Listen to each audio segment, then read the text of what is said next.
എനിക്കൊരു സംശയം. വേറൊന്നുമല്ല, നിങ്ങൾ കല്യാണം കഴിഞ്ഞ് സ്വന്തം വീട്ടിൽ വരുമ്പോൾ എന്തിനാണ് ചെയ്യണത്? ഞാൻ ചെയ്യുന്ന എന്തിനെന്ന് വെച്ചാൽ നേരെ വീട്ടിലോട്ട് വരും, നേരെ അടുക്കളയിലോട്ട് ചെന്ന് കയറും. അവിടെ നിന്നിട്ട് ഫ്രിഡ്ജ് തുറന്ന് നോക്കും. തുറന്ന് നോക്കുമ്പോൾ കാണുന്ന എന്തിനെന്ന് വെച്ചാൽ ഒരു ഐസ്ക്രീം ടിന്നിനകത്ത് കുറച്ച് കരിവേപ്പിലയോ അല്ലെങ്കിൽ തേങ്ങ എന്തെങ്കിലുമൊക്കെ ചുരണ്ടി വെച്ചിരിക്കും. വേറൊന്നും കാണൂല, ഐസ് വാട്ടർ പോലും. വീണ്ടും ഒരു റൗണ്ട് കറങ്ങി വീടൊക്കെ തൊട്ടും കറങ്ങി നോക്കിയിട്ട് വീണ്ടും ഒന്നുകൂടെ ഒന്ന് ഫ്രിഡ്ജ് തുറന്ന് നോക്കും. അപ്പോഴും ഒന്നും കാണൂല. വീണ്ടും ചുമ്മാ അവിടെ വല്ലതും തിന്നും പറക്കി നിന്നിട്ട് വീണ്ടും ഒന്ന് ഫ്രിഡ്ജ് തുറന്ന് നോക്കും. അപ്പോഴും ഒന്നും കാണൂല.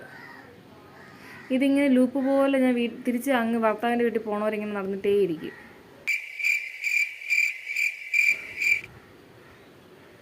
ഏത് എന്നെപ്പോലെയാണ് നിങ്ങൾ?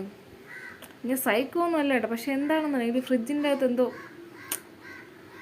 പറയാതിരിക്കാൻ വയ്യ.